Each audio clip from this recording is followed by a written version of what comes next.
Good morning. कैसे हैं आप सब? मैं गीता पर हाथ रख के कसम खाता हूँ कि जो भी कहूँगा सच कहूँगा, सच के सिवाय कुछ भी नहीं कहूँगा। क्या ये सुना है आपने? बाय द वे, मैं कोई कसम नहीं खाने जा रहा हूँ। आपने पुरानी मूवीज़ में ये सुना होगा कि जब कोई भी विटनेस गवाह कोर्ट के सामने कोर्ट के सामने गवाही के लिए आता था, तो वो ओथ लेता था कि मैं जो भी कहूँगा सच कहूँगा, सच के सिवा कुछ नहीं कहूँगा। तो यही है हमारा आज का टॉपिक। आपको पता है, हमारे कोर्ट्स में हर धर्म के हिसाब से उनके धर्म ग्रंथ के ऊपर कसम खिलाई जाती थी। कोई भी गवाह, वो हिंदू, मुस्लिम, सिख या क्रिश्चियन, जिस भी धर्म से हो, उन्हें उनके धर्म ग्रंथ के हिसाब से, मतलब गीता, कुरान, गुरु ग्रंथ साहिब जी, बाइबल, वो जिस भी धर्म से हों, उनके धर्म ग्रंथ पे हाथ रख के उन्हें कसम खिलाई जाती थी कि कोर्ट में वो जो भी कहेंगे न्यायालय के समक्ष बिल्कुल सच कहेंगे, झूठ नहीं बोलेंगे। लेकिन ये चीज़ धीरे धीरे हो गई है ख़त्म। अब ये चीज़ नहीं नहीं है। तो आपको आजकल की कोर्ट्स में ये चीज़ देखने को नहीं मिलेगी। क्योंकि मैंने भी जब ये फर्स्ट टाइम देखा था, तो पुरानी मूवीज़ में जब मैं छोटा था तो देखता था कि विटनेस आता था और वो कहता था कि मैं गीता में हाथ रख कर कसम खाता हूँ, जो भी कहूँगा सच कहूँगा। तो हम आते हैं आज के समय में। आज के समय में क्या चलता है? सबसे पहले तो ये जानते हैं कि ये प्रैक्टिस इंडिया में शुरू कैसे हुई और ये ख़त्म कैसे हुई। आप सभी ने अगर हिस्ट्री पढ़ी होगी, हिस्ट्री सभी ने पढ़ी होगी, कम से कम 8th या 10th तक तो हिस्ट्री हर कोई पढ़ता है।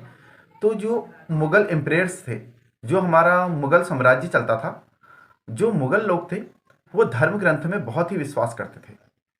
ये हिस्ट्री चाहे कुछ भी हो, लेकिन वो हर धर्म ग्रंथ को बहुत ज़्यादा मानते थे। मुग़ल, हिंदुओं के भी, अपने मुस्लिम्स के भी, वो सभी के धर्म ग्रंथ का सम्मान जरूर करते थे।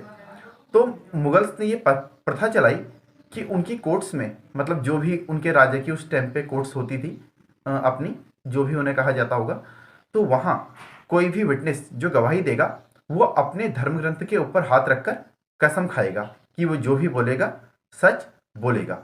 तो ये धर्म ग्रंथ के ऊपर जो कसम खाने वाली ट्रेंड है, इसे मुस्लिम्स ने चलाया था।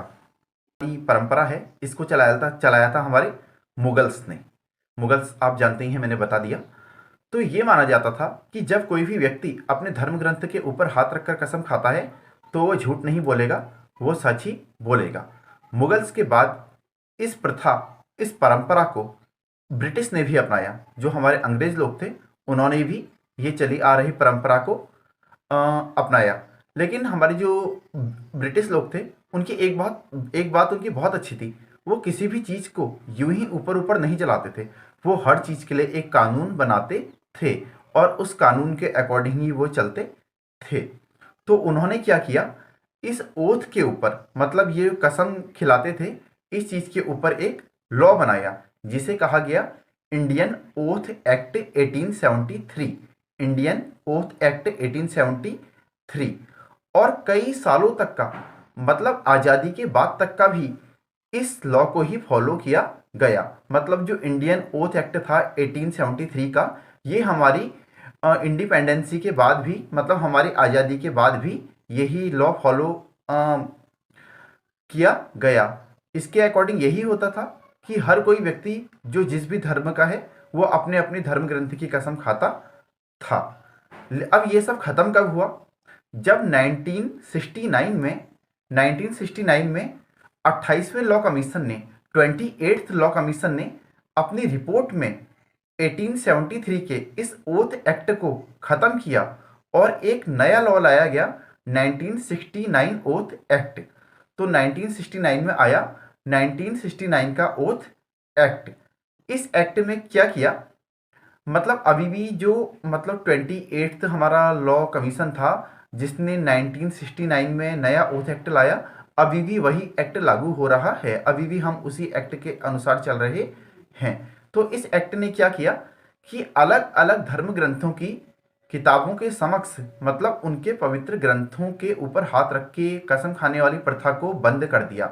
उन्होंने केवल एक वर्ड और एक लाइन रखी कि हर व्यक्ति यही कहेगा कि मैं ईश्वर को साक्षी मानकर कसम खाता हूं कि मैं जो भी कहूंगा सच कहूंगा और सच के सिवा कुछ नहीं कहूंगा। तो इससे हर धर्म का व्यक्ति अगर वो हिंदू है, मुस्लिम है, सिख है या फिर क्रिश्चियन है, तो वो अपने अपने भगवानों के नाम उसी हिसाब से कॉल कर सकता है, ईश्वर, अल्लाह, गुरु ग्रंथ जी और जीसस। तो वो उनका नाम लेके ये बोल सकता है कि मैं जो भी कहूँगा सच के सिवा कुछ नहीं कहूँगा, या ये बोल सकता है कि मैं ईश्वर की कसम खाकर ये बात कहता हूँ। क्या आप जानते हैं, अगर 12 साल से कम आयु का कोई बच्चा कोर्ट के सामने विटनेस बनकर आता है तो उसे कोई भी कसम नहीं खिलाई जाती है। अब एक बात आपको और बताते हैं कि कोई व्यक्ति आ गया कोर्ट के सामने, अब हर कोई यही कहता है कि मैं सच बोलूंगा, कोई भी ये नहीं कहता कि मैं झूठ बोल रहा हूं। अगर कोई कोर्ट के सामने आके झूठ बोलता है तो क्या होता है? देखो, उस समय तो पता नहीं लगता कि झूठ बोल रहा है सच बोल रहा है। अगर किसी व्यक्ति ने कोर्ट के सामने आकर झूठी गवाही दी है, झूठे बयान दिए हैं, तो ये भी पनिशेबल है। अगर वो पकड़ा जाता है या कोर्ट ये पाती है कि उसने झूठा बयान दिया है या कोर्ट के सामने फॉल्स एविडेंस रखने की कोशिश की है, तो हमारी भारतीय दंड संहिता यानी कि आईपीसी की धारा 193 मतलब धारा 193 के अंतर्गत झूठी गवाही देने के अपराध में उसको सजा दी जाएगी। तो क्या होती है कोर्ट के सामने गीता, कुरान, बाइबल, गुरु ग्रंथ साहिब जी के समक्ष कसम खाना, जो आपने शायद फिल्मों में ही देखा होगा, कोर्ट के बारे में आपको पता नहीं होगा। तो आपने ये मेरी वीडियो के माध्यम से जान लिया होगा। आशा करता हूँ आपको आज का वीडियो पसंद आया होगा। मेरी रिक्वेस्ट ये है, वीडियो को लाइक करें, वॉच करें, ज़्यादा से ज़्यादा शेयर करें और चैनल को सब्सक्राइब करें। आपका दिन शुभ रहे। नमस्कार।